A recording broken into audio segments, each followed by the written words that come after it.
Hey gang, welcome to Computer Graphics. Today we're going to be talking about the Z-buffer algorithm. It's an extension to what we were doing with polygon fill, and if we finish that, which we may, then we'll move on to the next section, which will be light and color.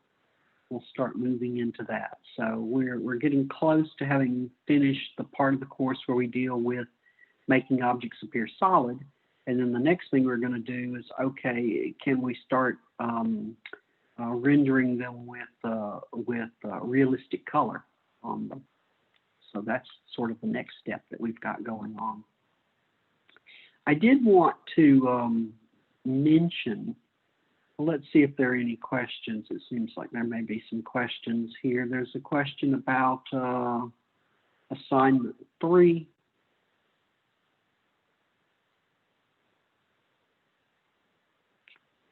Eric asks, I had a question about assignment 3. Usually when graphics programs refer to a wireframe, it doesn't remove hidden surfaces. That's true. I would assume, though, you still want us to have backface culling in mode 1. That is correct, I do. So when you have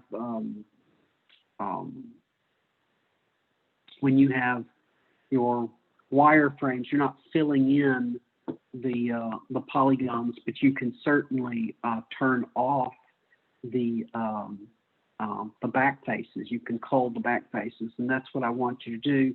And in fact, if you look,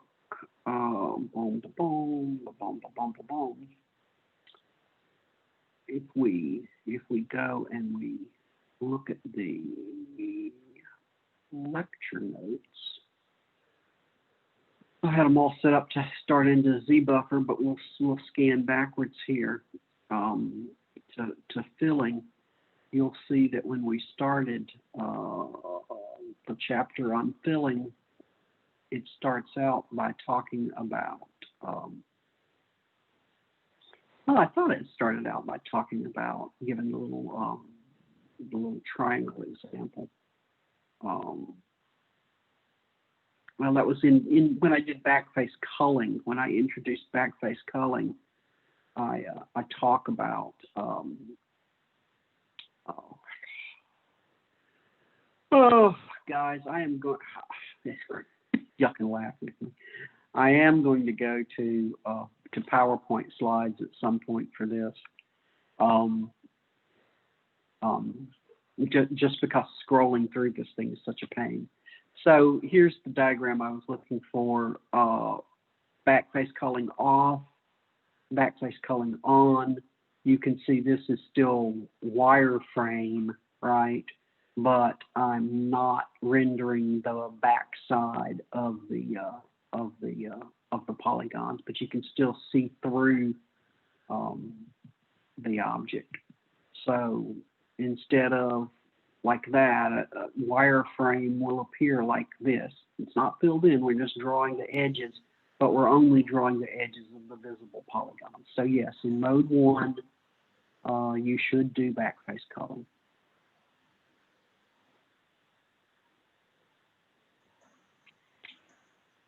Okay, are there any other questions? Oh, I try to slide back to where I were. So we had just finished last time the polygon fill algorithm, and we had talked about that, and I had given you the actual code, and really that's where we ended up last time, and we talked quite a bit about all of the edge cases that you could have. We talked about the polyfill table and all of the different little problems you could run into in the polyfill table. The fact that with a polygon you might only have 2 edges or 3 edges. With a cube you might want, with a rectangle you might have 4 edges, or you might have 2 edges. Basically, horizontal edges are omitted. You could have a polyfill table that's empty if the polygon is pretty much edge on. that can give you an empty edge table, and if that's the case, there's nothing to fill, obviously. Okay, so that brings us up to where we are now, which is Z-buffer. So what is Z-buffer? Z-buffer is, oh, one thing, Eric's question got me to jump into this, but I had intended to take a few seconds to talk about the schedule upcoming before we jumped into the lecture. So let me do that real quick. I sent out an email last night. Remember your group project midterms presentations are Wednesday and Friday of this week. So I've already posted the questionnaires for them. Basically on Wednesday, Graphical Insanity, Haunting Guild, and Mike and Nids are presenting, those three teams. And then on Friday, Mission Control, Nature's Zen, and We and Ed 3090 are presenting.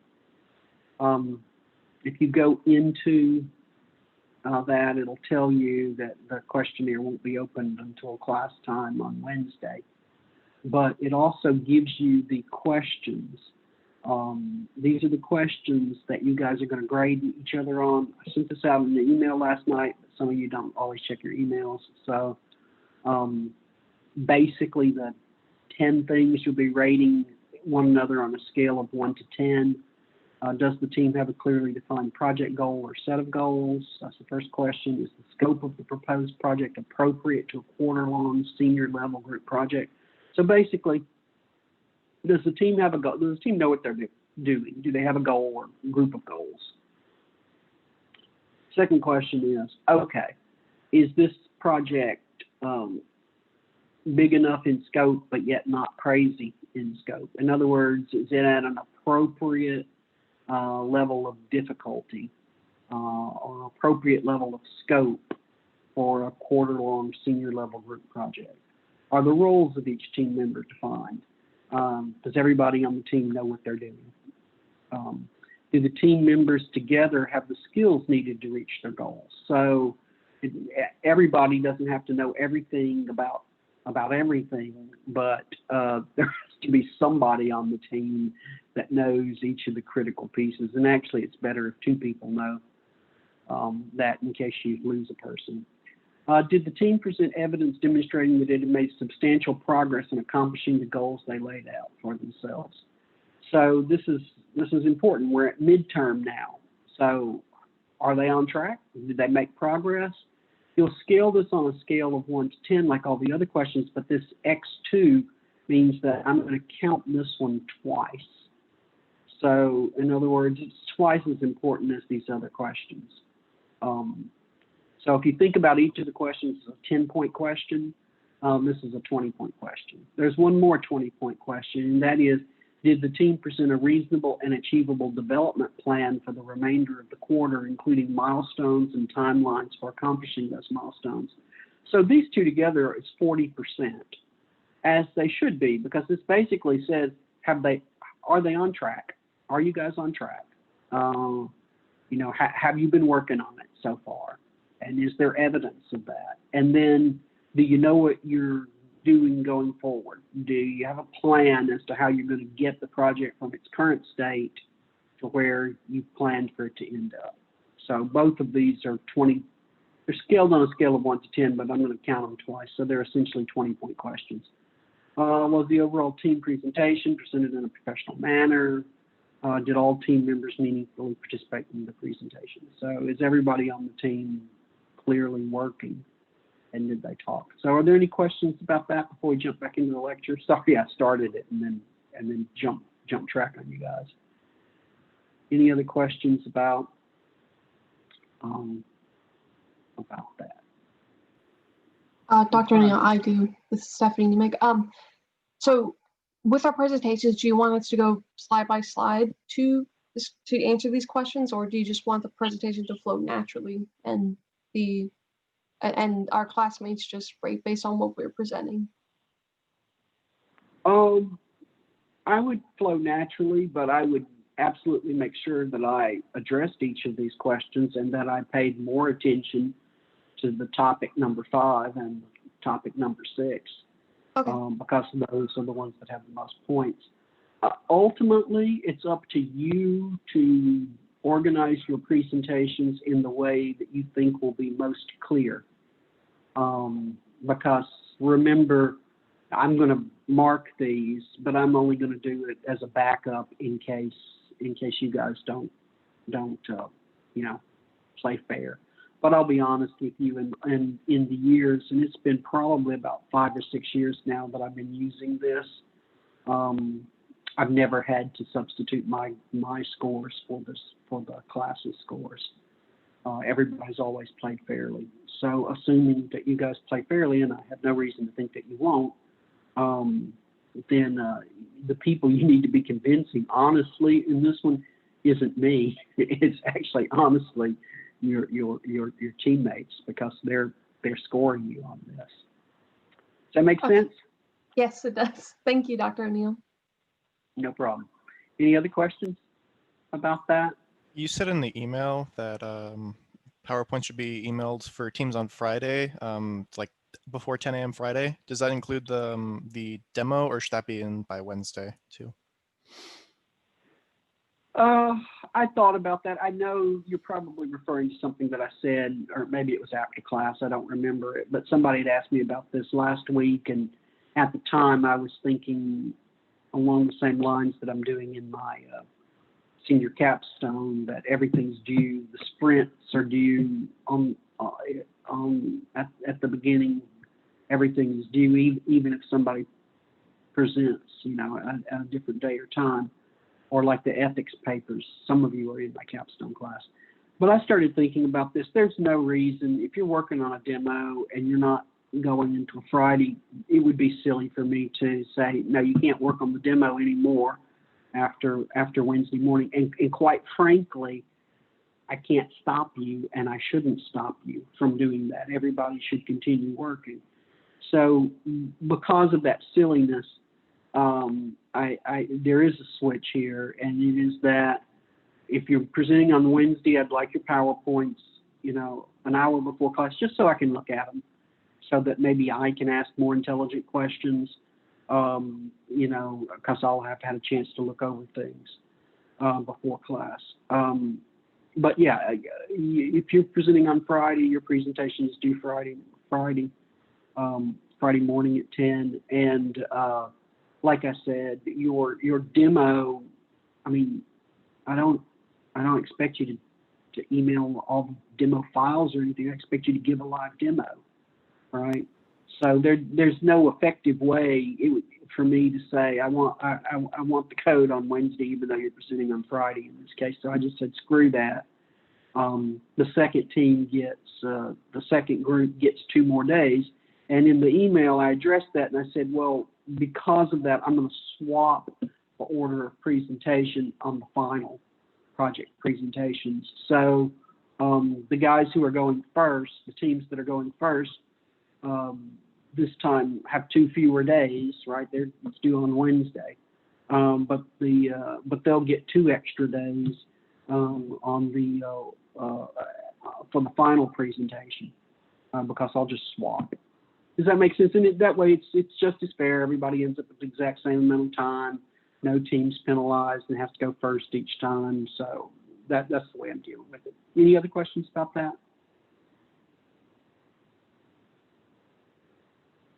Going once? Going twice? You going back to lecture? Okay. Let's see. All right. So Z-buffer. It's a general hidden surface removal algorithm. It is by far the most common and the most popular, I guess you would say, hidden surface removal algorithm. It's not the only one that's out there. There are, if you start reading in the literature, there are things like the Warnock algorithm that's out there. In fact, long ago I used to teach Warnock. It's still taught. I was doing a little bit of research, and people still teach it. Warnock algorithm, and it's like tries to look at all of the polygons at the polygon level and the geometric level and say, okay, these polygons overlap one another, and let me see if I can place them into some kind of assorted order, and then draw the polygons in that order. So it acts on the polygon level rather than on the pixel level. It can get kind of complicated, and sometimes there's just no order of polygons that actually works. So there are limits to what you can do with an approach like Warnock. ZBuffer is general purpose, as you can see here in the middle of the screen. You know, it can handle not only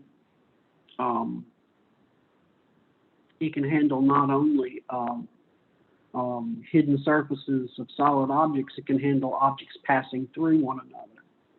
So the ZBuffer algorithm is the most general algorithm.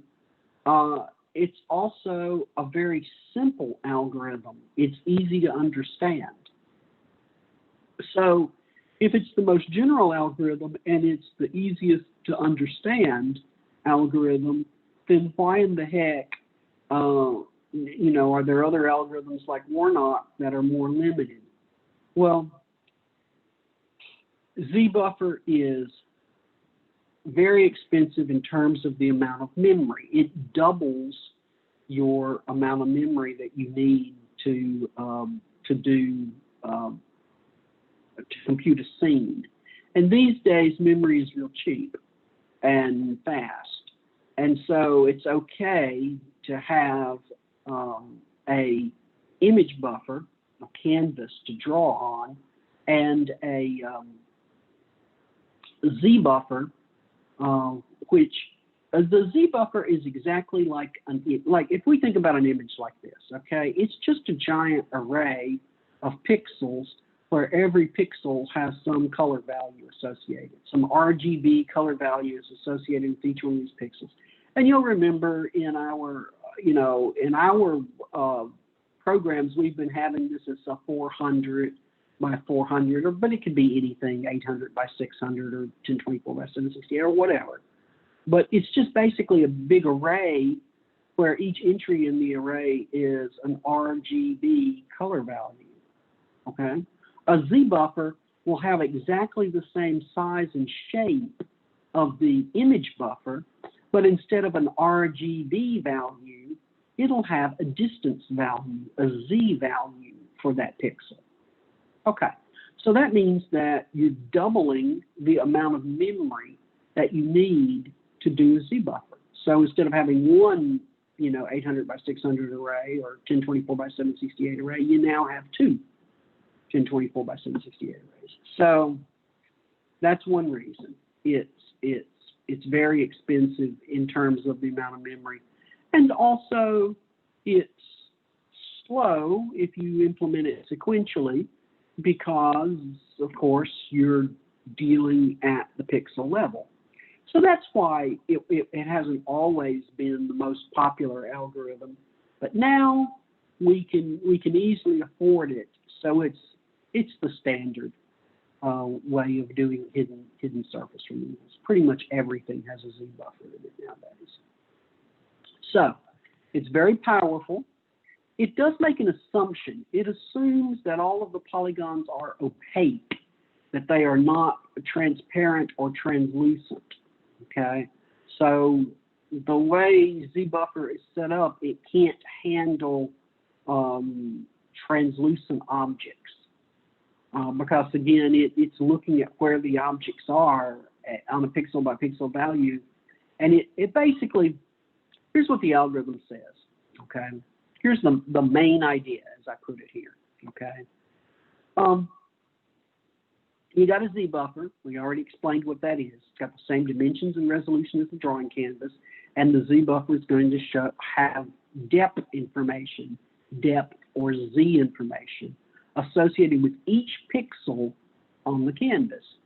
So when I go to draw an object, when I'm filling in a polygon and drawing across dot by dot as I go across the fill line, what I need to do is I need to test and see whether there's been an object, a pixel that has already been set at this location where that pixel is associated with a closer object. And if that's true, if there is a pixel that's been set by a closer object, then I don't draw the pixel. I skip it.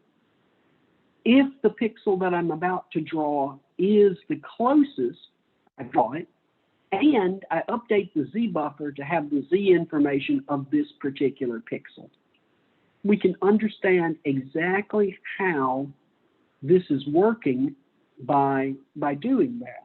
So, for example, let's say that I drew the pyramid first, and then I draw all of the polygons of the pyramid first. So I draw the pyramid, and the whole pyramid is drawn, right, like this. And then I'm going to draw the cube.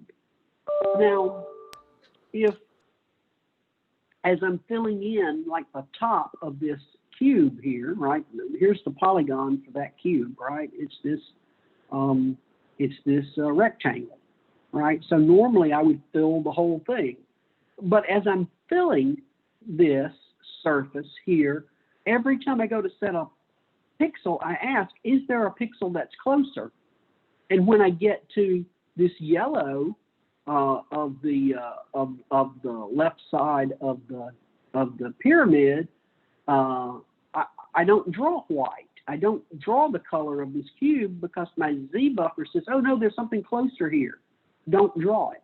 So I'm still working across line by line, drawing this thing just as if it were in the front. I'm still working line by line, filling it. But instead of always setting the pixel, I ask myself, hey, is there something closer here? And if so, I just don't draw it. If my thing is closer, I draw it and I update the Z values. And that's what allows me to do things like this, since I'm drawing this top surface line by line here, right? You can have a situation where, you know, as you go across, you know, like this line here, nothing is drawn of this surface because there are always things that are closer. But when we get right towards the tippy tip, suddenly there's nothing closer, so I can draw it. See how that's working? That's how that is how Z buffer integrated into polyfill works. Ask me questions about that general idea, or tell me in chat that it makes sense and you've got it. Did it make sense? It makes sense so far. Okay. All right. So that's the whole thing. It's not hard to understand conceptually. Now, there are questions, of course, that you probably have like, Mike, where do all these friggin' Z values come from? I'm going to need a Z value for every pixel, right? Where am I going to get them from? Well, if we go back and we talk about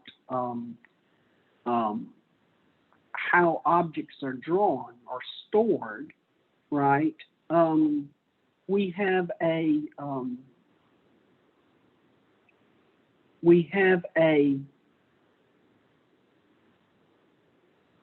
well, before I get into that, let me go back to this.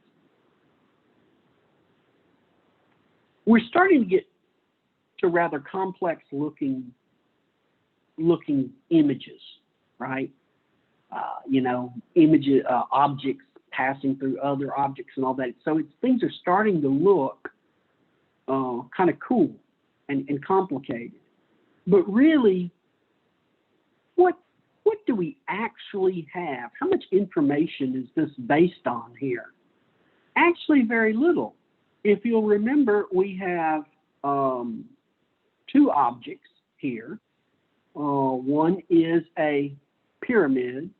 It has 5 vertices, the 4 on the base and the apex. So it has 5 vertices, and it has 5 polygons defined, and that's it. So really, the spatial data that you have on this thing is only 5 points, right? Cube is similar. You have 8 points, right? 4 on the top and the 4 on the bottom. And then you have the polygon information that says, okay, which planes do you draw between these vertices? So we have,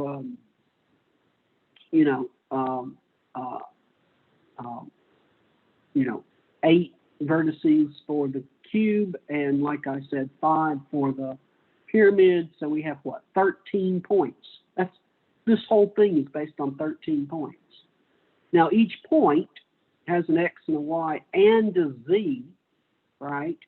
So we really only have Z values for the vertices, just like we had X and Y coordinates for those vertices. So you might say, well, isn't it going to be hopeless? You said you need Z values for everything. Well, it's not hopeless because polygons are planar, they're flat, right? That's their geometry.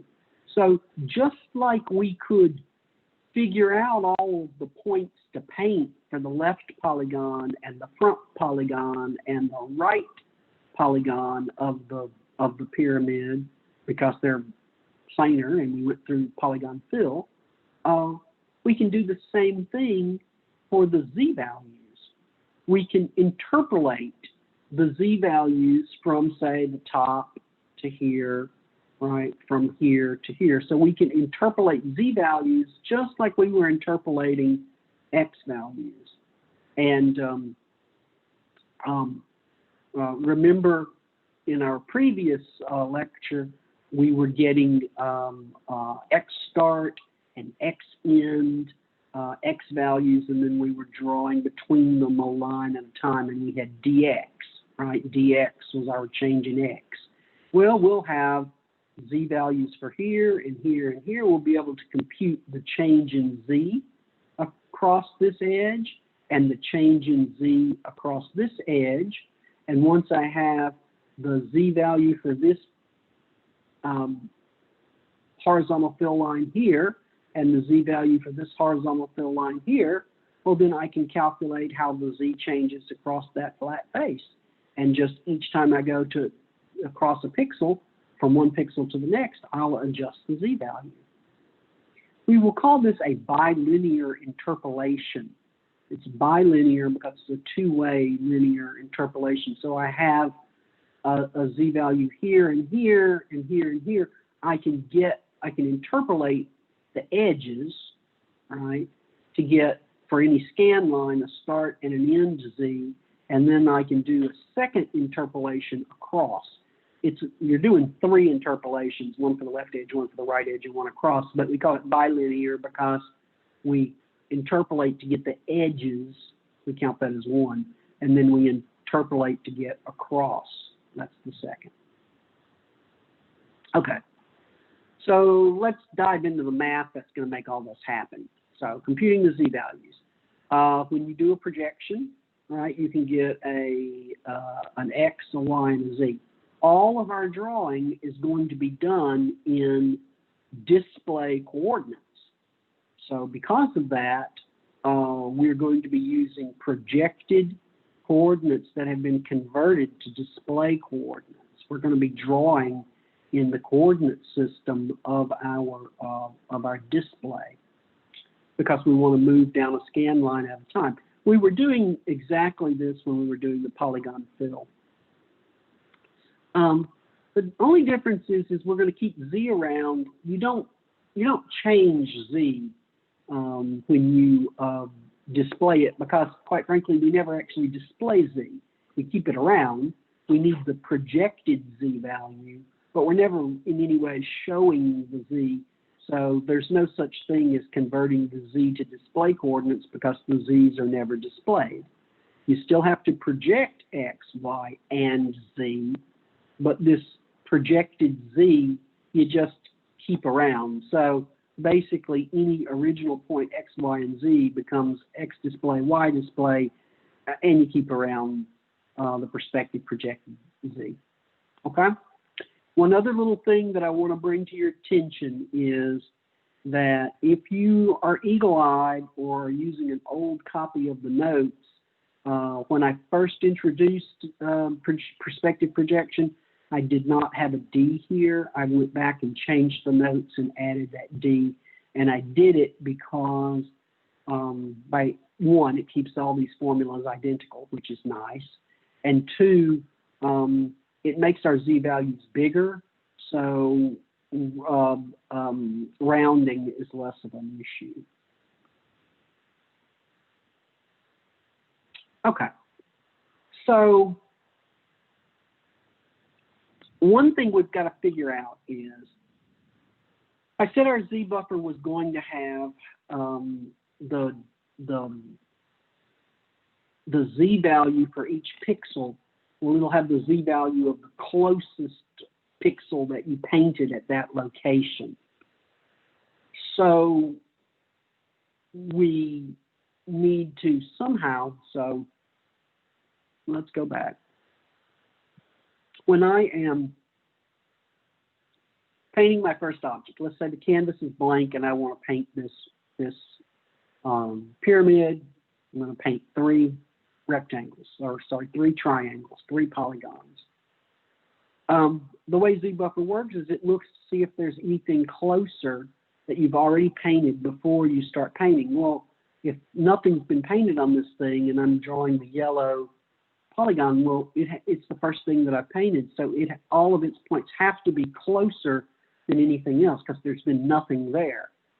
So that implies that somehow we're going to have to initialize our Z buffer, right, to a value that any valid thing that we want to paint is closer than that initial value that we initialized our Z buffer to. So we'll call that max distance.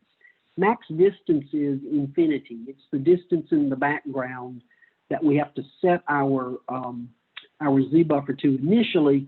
So we'll be able to. So when we paint our first things, they'll come out visible. You've got to have your Z buffer initialized, essentially initialize each point to infinity. Well, there's no such thing in computing as initializing something to infinity. So what is this max distance? Well, you could just randomly choose a very, very large number and say, oh, that's my max distance. But how do you know that that max distance is really a max distance and somebody's not going to paint something with a Z value that's further away than that max distance?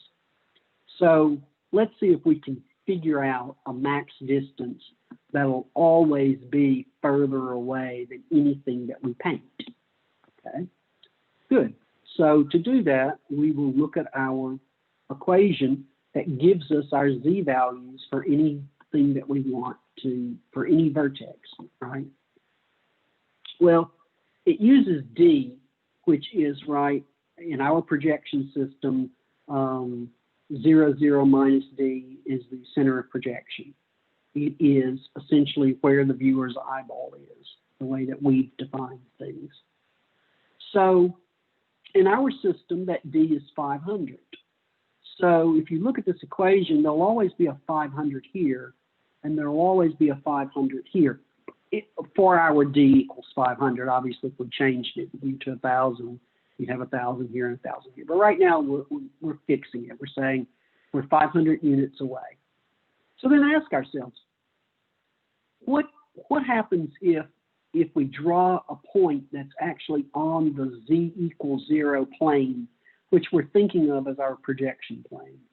Well, in that case, you've got 500 times 0 is our Z over 500 plus 0, so that's 0 over 500, which is 0. Okay, so kind of the closest thing you would expect is your Z value to be 0. Now it is possible that your points be in front of the Z equals 0 plane. It's possible. I mean, nothing nothing prevents us from moving our polygon, near the screen and then rotating it so that some or all of the points are, on your side or in the negative region of the z values. So what happens to z perspective projected if your z of your point is negative? Well, blah, blah, blah, blah, you get a negative number. So if it's negative 100, you end up with 500 times minus 100 over 500 plus minus 100. That's 500 times minus a quarter, right? So negative 1/4 of 500 is minus 125. So you get a negative number. Okay.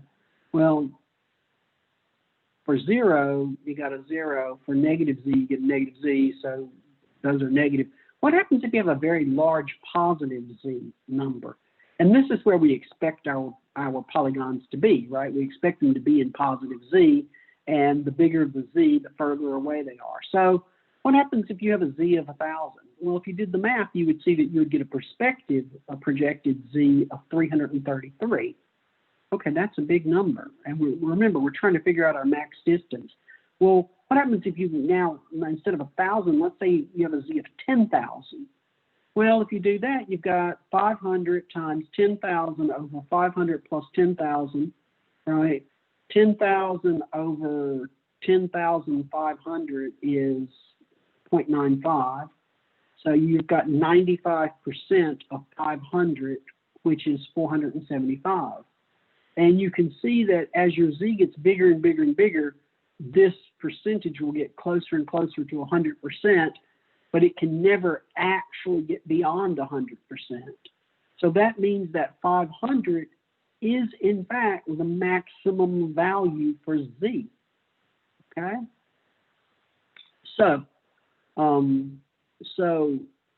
if we're using a d of 500, you can use the max distance in the z buffer of 500. And more generally, if you're projecting things the way we've done so far, and you've set things up the way I showed you, in those cases, you could always use d as the max distance. Questions about that? So we've answered what should our max distance be? Whatever d is. Use that as your max distance. And that guarantees you that no matter what point you plot, you'll never have a z that'll generate something bigger than that d. Make sense?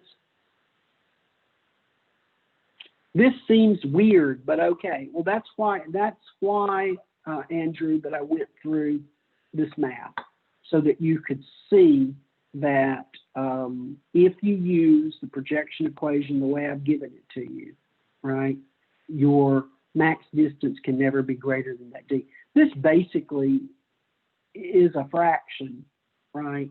And the larger z becomes, the closer this fraction gets to 1. Right? Because think about it. If z is tiny, then you're dominated by the d. But as z becomes very, very, very, 1,000,000, 1,000,000 over 1,000,000 plus 500 is essentially 1, right? So now you got 1 times d. You can never get bigger than d, however. Okay. All right. Okay, so now that we know what we could set our d to, we can now focus our attention on projecting our pyramid. Here's our old pyramid, our old friendly pyramid. Here's the polygons, and here are the underlying points. So from these original vertices, we can get the projected vertices, and we can use our display to convert them, our convert to display equation to convert things to display coordinates. And notice we're not actually converting the z's, we're just carrying them over. So if we look at our apex here, A, right, in our original coordinate system, you know, it's an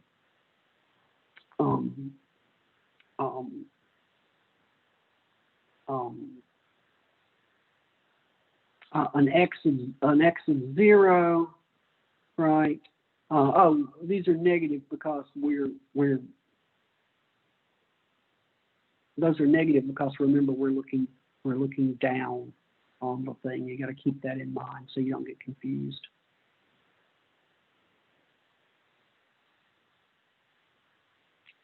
So x is 0, y is minus 100, and the front is 100. The A, the vertex is 100 units away. The front B's are 50 units away, and the back bases are 150 units away in Z. But anyway, we've played with this long enough that you should be familiar with this. If not, you should be able to compute them. And then again, we've talked about how you convert these to display coordinates. Okay, so let's think about drawing our front polygon. So we're going to focus on front.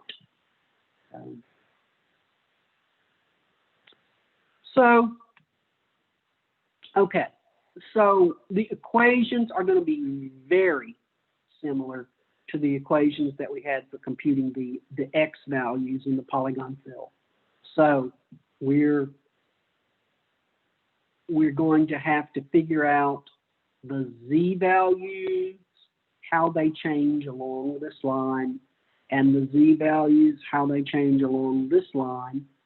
And then once we have that, we will be able to draw or compute z values from the start point of a line, of a fill line, to the end point of that fill line.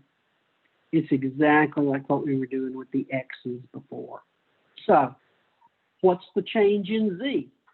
The z end minus the z start, that's the total amount of change in z over how many steps are you changing it in? Y end minus y start.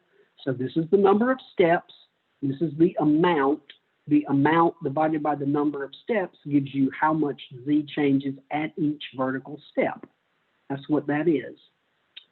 From that, we can come up with the equations for how z changes on the left edge as we move from horizontal fill line to horizontal fill line.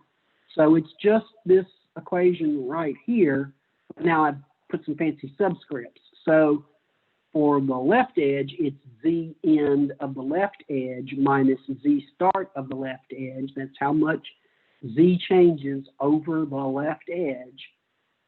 Take that, and that's how much the total change in z is, and divide that by the number of steps along the left edge. That's y end for the left edge minus y start of the left edge. Okay, that's the change per fill line. Where do we start? Well, the first edge z value, the z left edge value on fill line 0, or that's the first fill line, is just the z value of the starting vertex that's used in the left edge. That's all it is. It's your starting vertex z. So the third thing is, as we move from fill line 0 to fill line 1 to fill line 2 to fill line 3, we compute the z value for the fill line of the left edge at I plus 1 from the previous value of fill line of the z on the left edge at fill line I. So I originally it'll be 0, and that'll give you 0 plus 1 will give you 1, and then 1 can be used to give you 2, and 2 can be used to give you 3, et cetera, et cetera. What do? You take the z value on the previous fill line, you add to it the change in z between fill lines, that gives you the z value for the next fill line. This is exactly the formulas that we had for x, except I went through and did a cut copy replacing x with z. I swear that's really how I produced this. I just took the formulas, I copied them, and I changed x's to z's. That's all I had to do, and that gave me the left edge, and the right edge is exactly the same because it's exactly the same 3 equations. It's just it's exactly the same 3 equations. It's just instead of edge left, everywhere the word left occurs, you change it to the word right. And that gives you those three equations. They're the same equations. It's just that this is the set for the left edge, this is the set for the right edge. Okay, so now we know, when we're thinking about this edge, we now know how to get the change in Z for the left edge, the change in Z for each step on the right edge. We know where we start. We start at the Z value for the starting point, and we know how we move to get Z from scan line or from fill line to fill line. It's just the previous one plus the change in Z. So whatever the previous Z was plus delta Z gives us the next one. Okay, so now at this point, for any particular scan line, I know what the starting Z is and what the ending Z is across the scan line. Now, when we were doing X's and we were painting a fill line, as you move across, you're just increasing X by 1 each time. Well, we're not going to be increasing Z by 1 each time. We have to figure out the ending Z minus the starting Z over how many steps we're going to take to get a change in Z across the fill line, and we'll use the same kind of deal that we did to get the Z's for the edges you're drawing between to get the Z's as you move across. So that's the only difference, is computing the Z's for the left edge and computing the Z's for the right edge are exactly the same. The only difference is that now, as we move across a fill line, we have to do the same trick. On fill line I have to look at the Z value for the right edge. That's the ending Z for fill line I, and then subtract from it the Z on the left edge for this fill line. That's the starting Z on this fill line, and that difference gives you how much Z is going to change across my fill line from the starting right edge or left edge to the ending right edge. This is the amount of change, end minus start. How many steps am I going to change it over? What's the change in X? How many pixels do I have to make this change over? Well, that's just what's my X for the right edge on this fill line minus what's my X on the starting left edge for this fill line. X end minus X start. That gives me the number of steps. So how much I'm changing Z across this fill line over how many steps in X I make across this fill line gives me the change in Z across fill line I. So where do we start the Z value? Well, the starting Z value is just whatever the Z value is on this edge, right? That's going to be, so the Z for fill line I at pixel 0, the first pixel I'm going to paint is, well, whatever it is on the left edge, right? Whatever the Z is on the left edge at fill line I, that'll be the Z value on fill line I for the first pixel you're going to paint. And then every time we move across to get the Z value for pixel, I guess it should be an I, not a J. I plus 1 is equal to the fill line for the previous one from here plus whatever the change is on this fill line that you computed. And I think this is a J. It should be an I.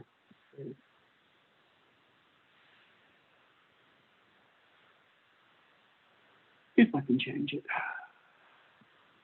It's too much work. There. Okay. Does that make sense?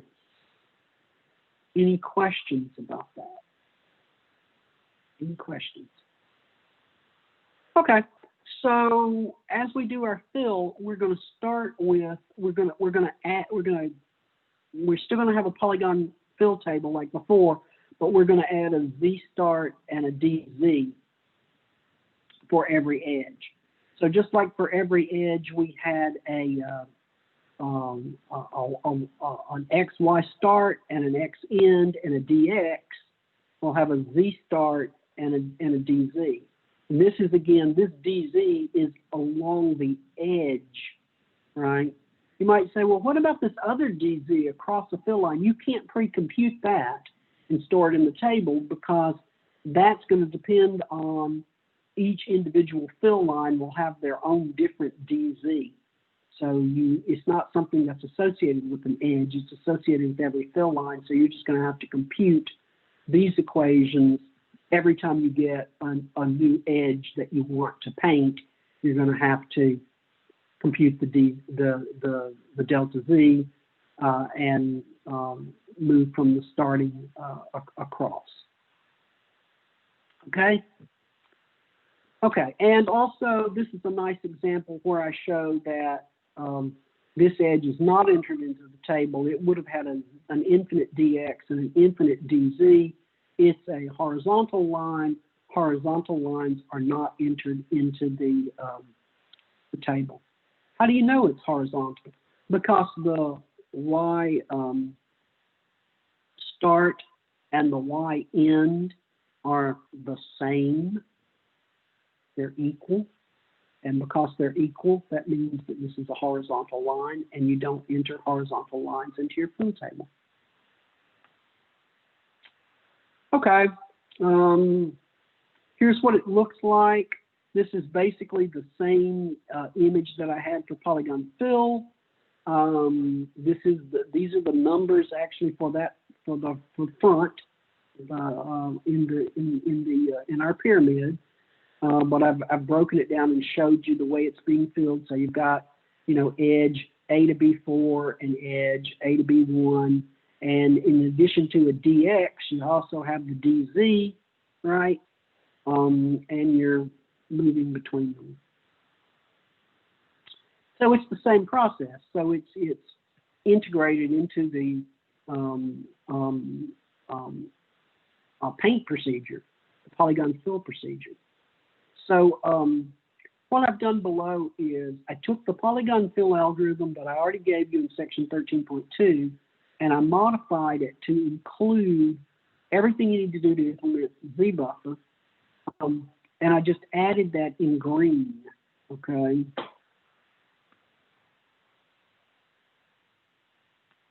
So you'll see that not a whole lot changes. Now when I go to polygon fill, and in addition to giving it the poly and the color of the polygon, I pass it the Z-buffer. So I've got to have the Z-buffer. The Z-buffer would have had to have been initialized to max distance to start things off with. I still do my back face culling. I convert everything to display coordinates like normal. I pre-compute the edge table, the X start, the Y start, the X end, the DX, the Z start, and the DZ. You'll need to implement your own compute edge table, which takes in the display poly. Notice the polygon after it's been converted to display coordinates. If the edge table's empty, return. Painting proceeds line by line from the first to the last fill line. So none of this has changed a lick, okay? The only thing so far is I'm passing this Z-buffer. You still will need, will start at edge 0, D will start at edge 1, next will start at edge 2. There may or may not be a next edge. In this particular polygon, if we're passing it front, there's not going to be a third edge, but that's fine. Andrew's asking, how do we retain Z in display poly? Somebody answer him.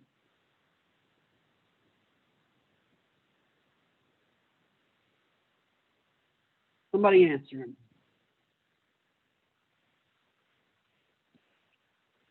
Come on. I went over it. Surely someone amongst you has listened closely enough to answer Andrew's question.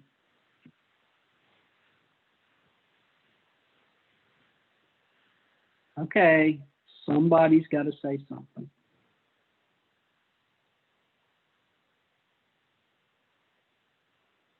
The silence will get uncomfortable. I can stare longer than you guys.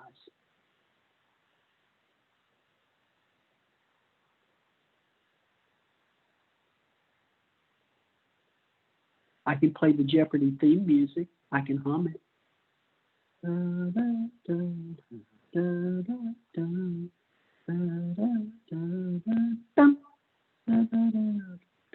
Oh, okay. Eric is going to offer something, not verbally, but in chat. Let's see what Eric said. In the method where you project, you could calculate the z-value, of course. When you convert to display, yep, you could just keep that z-value and convert the x and y. Exactly. And not only that, it's exactly what I said that we would do when I reintroduced the projection equations.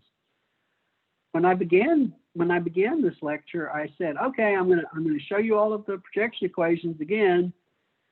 All right, I'm just gonna scroll back there now. We'll get there. We'll get there.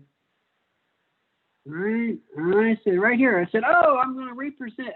Here are all of the equations. All right, and I said, oh, and here are the equations for converting to display. And then I said, oh, what will we get? The original x, y, and z becomes x display, y display with a relative z value of zp perspective projection. So we update the x, we update the y in convert to display. We carry along, but we don't update the projected. So when you call projection, remember we have typically what we do is we take a point, we project that point, and then we convert to display. So when we project, we will project z. If you go back to the original, I don't know if I shared it with you guys, but originally I projected z and kept it along. We just never had a reason to do anything with it. Now we do. So it's always been there from assignment 1. If you implemented it correctly, the equations that I gave you, we just didn't do it. It was a useless piece of whatever. Okay? And Andrew, it's completely fine. You asked a good question.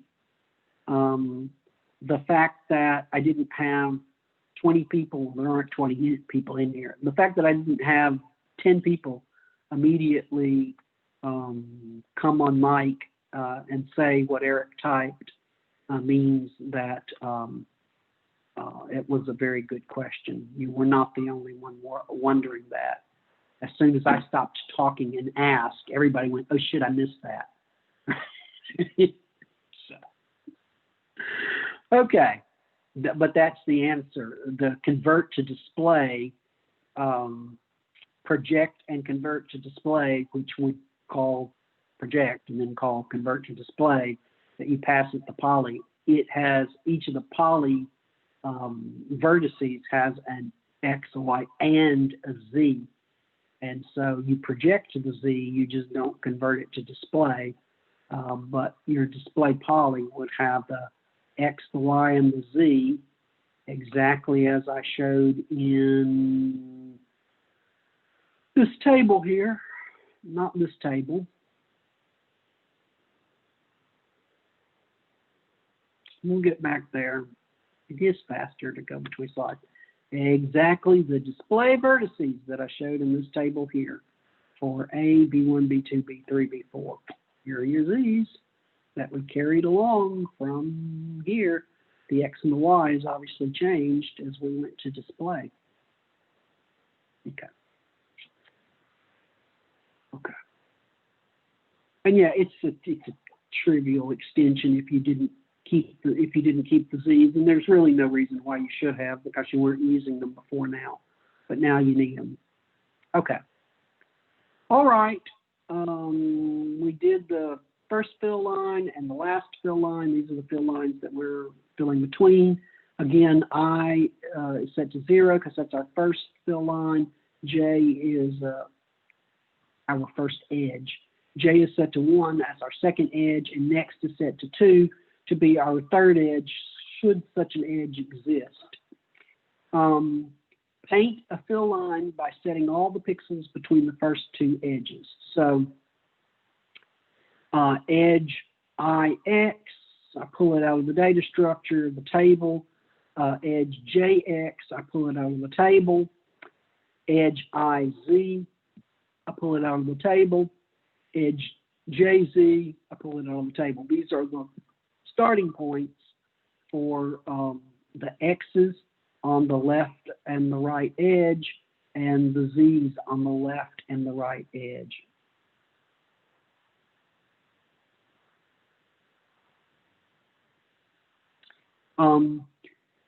Yeah, Andrew, what I'd suggest maybe is always grab the notes so that you've got them handy in case we lose internet.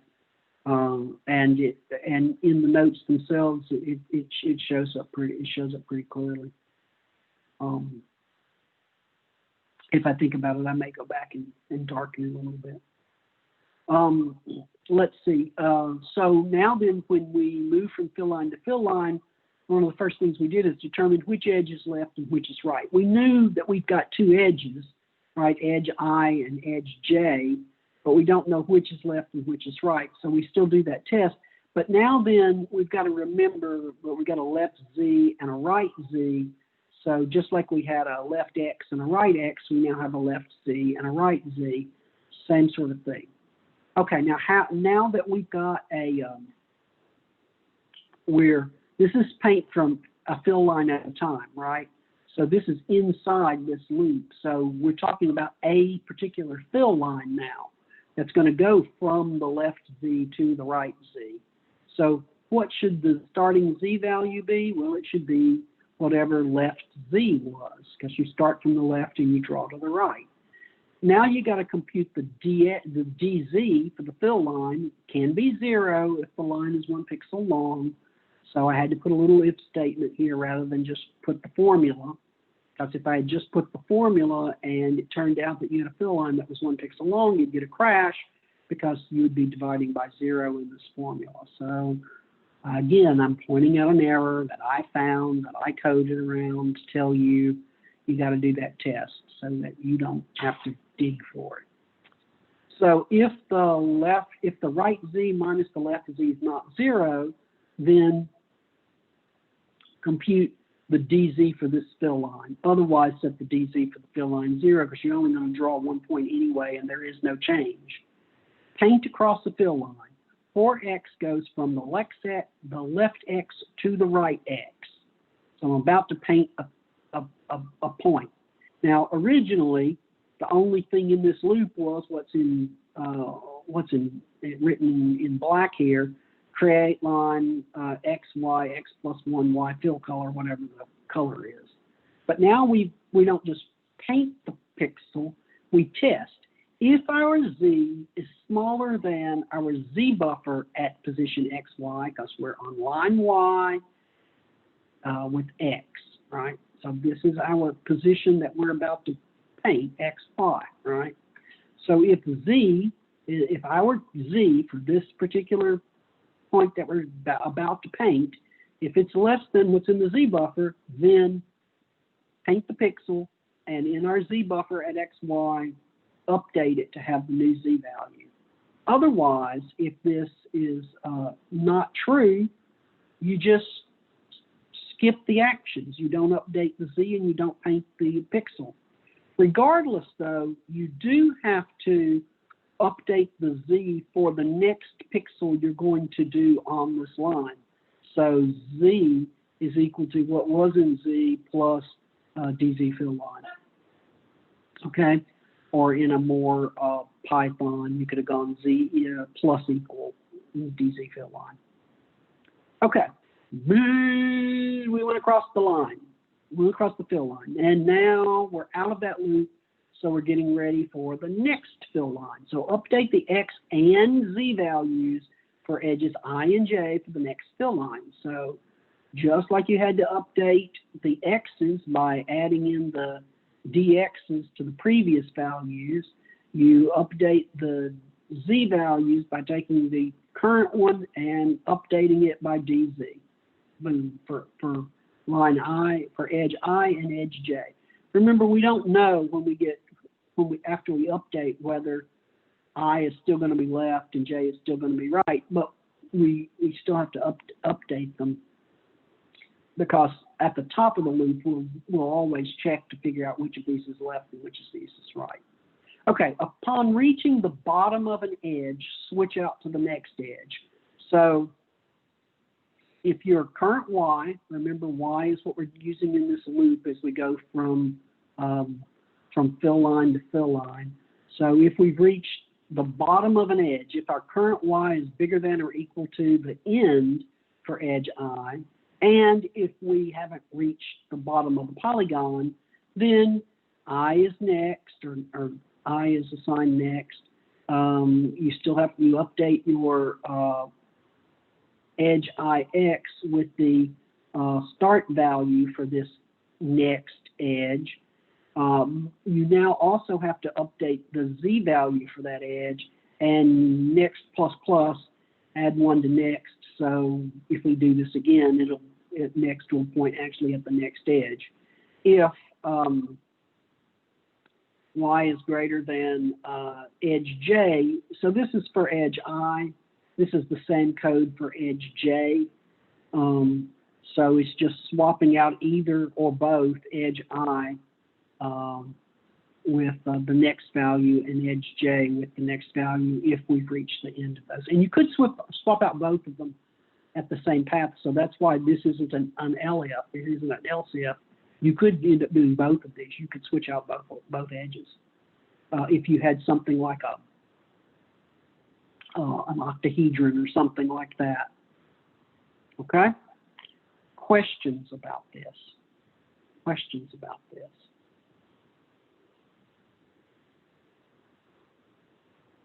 Ask me some questions.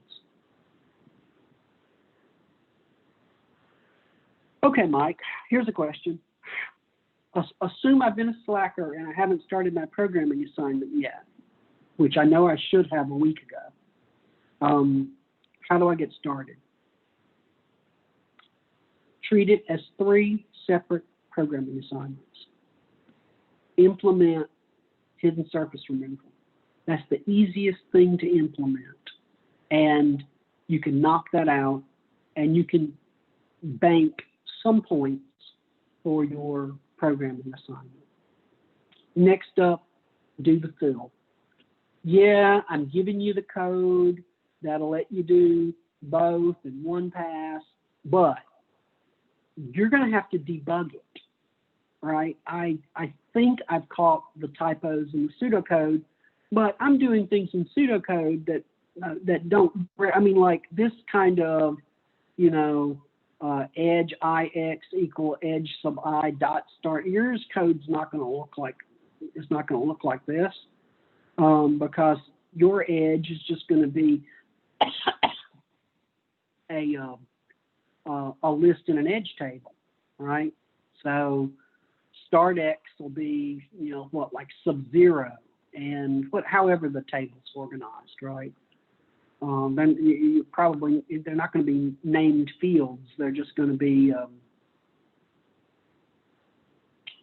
they're not named fields. This doesn't even exist in the table, right? It's just whatever your index is. And this is, right, sub-0, sub-1, sub-2, sub-3, sub-4, sub-5. And so, you know, the way you access these things is going to be different.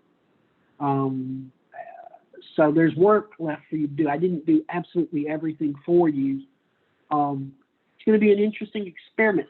So I would not code up the Z buffer to start with. I would actually implement the fill first and get that working solidly first, and then add in the additional for the Z buffer. The hardest part is getting the fill properly. Not because there's anything hard about it, but because it's delicate and there are edge cases and there can be rounding errors and there can be, you know, polygons that are technically forward facing but are so close to being viewed edge on you know, that that your edge table's empty. That one took me a while to find. Of course, I'm giving it to you, so you know it's there. But we're going to see. We're going to see how long it takes you guys to do this. Let's see. Andrew was saying I was having an issue with increasing next and then indexing I and J once I'm going to the end of the shape. Is there a better way to do that than just checking if it's out of range before I set them? Well, I mean, you can set next is fine as long as you don't use it as a subscript, right? So a lot of times we're in a loop. Like I'm setting next to 2 here, but I don't know if I'm ever going to use that next value. That could be a wasted computation. These if statements may never, those tests may never prove true. We may never execute this code here because in the triangle that represents the front triangle of the polygon, the base is parallel the way that I've rendered it. So the base isn't entered in that case when that polygon is in that orientation. So that's fine. When I update next here to be, if I did execute this code with next equals to 2 and made next 3, I may never, there may not be a third thing. This test here was another bug that I found because I was swapping out edges, but forgetting, oh, what if I'm already at the bottom? So I've at least flagged many of these edges that you would naturally run into, and that should speed up your process of writing this dramatically because I've pointed out in pseudocode and have added pseudocode to address those cases. Okay. I didn't get to color. That's fine. We'll start color and that. It's actually probably better because it doesn't have anything to do with what you're currently doing.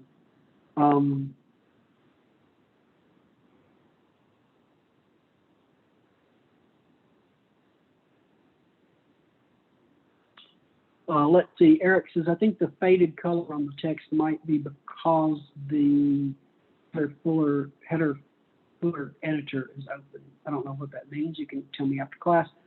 It was much easier than filling on the notes.